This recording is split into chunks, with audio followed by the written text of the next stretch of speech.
Hello everyone, it's 2014 and you know what that means. It is time to count down the best movies of 2013. No, I didn't get a chance to see everything. I still haven't seen American Hustle, I still haven't seen Her, I still haven't seen Grown Ups 2. So these are not what I think are the best films necessarily. These are just my personal favorites of 2013. These are not necessarily what I think are the best films, just my personal favorites from last year. So without ado, here are the top 14 best movies of 2013.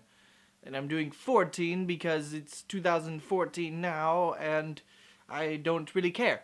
Number 14, Captain Phillips. Although I do think there's an excess of shaky camera work in this movie, Captain Phillips kept me on the edge of my seat the whole time. I was so engrossed in this movie I felt like I needed post-hostage therapy after it was over. Number 13, The Wolf of Wall Street. This is probably Martin Scorsese's funniest movie. He tells this rise and fall story of a really douchebaggy guy very perfectly. And even though the movie runs just a tad too long, it's a hysterical ride with some brilliant performances. Number 12, The Hobbit, The Desolation of Smaug. Now, the first Hobbit movie was my favorite movie of last year. And even though the sequel suffers a bit with its length and trying to stretch things out a bit, it's still a fun and spectacular movie with some amazing sequences. Number 11. Prisoners. This may be my biggest surprise of 2013. Prisoners was far more intense and dark than I was really expecting. It's reminiscent of some of the great David Fincher movies. The mystery and just the unhinged performances had me biting my nails so intensely that Number 10.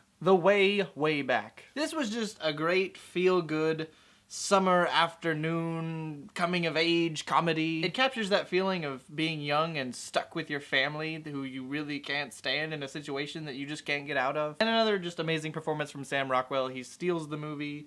That guy is a national treasure. Number 9.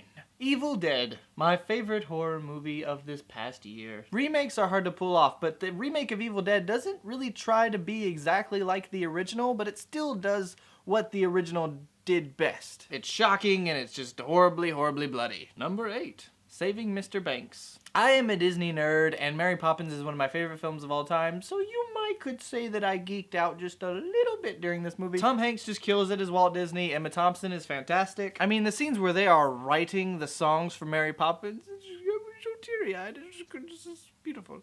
Number 7, John dies at the end.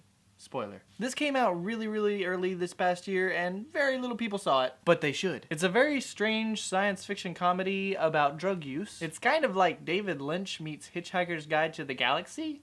Very, very weird, but very good. Number 6, Side Effects. This is another one from earlier this year, and it was directed by Steven Soderbergh. It's a psychological thriller about prescription drug use and, well, death. At times it almost felt like a really true Hitchcock movie with its suspense and its tension. And Jude Law, I think, gives one of the best performances of this year. Number 5, Mud. This gripping drama about a mysterious man named Mud living on an island in the Mississippi River. Matthew McConaughey is fantastic, and this is a masterfully directed film about the loss of innocence. Number 4, Rush. I'm surprised I'm not seeing this on more people's best of lists. It sort of seems like your average sports movie, but it's just done so well. And the story of these two rival race car drivers turns into be a really fascinating and a very inspiring story. Number 3, Gravity. This was probably the best theater experience of 2013, my goodness. This movie just took a lot out of me. The only sad thing about it is that seeing it on the TV, on the Blu-ray, is never going to compare to seeing it on the IMAX in the third dimensions. I fell off my seat. I was on the edge so much. Off. However.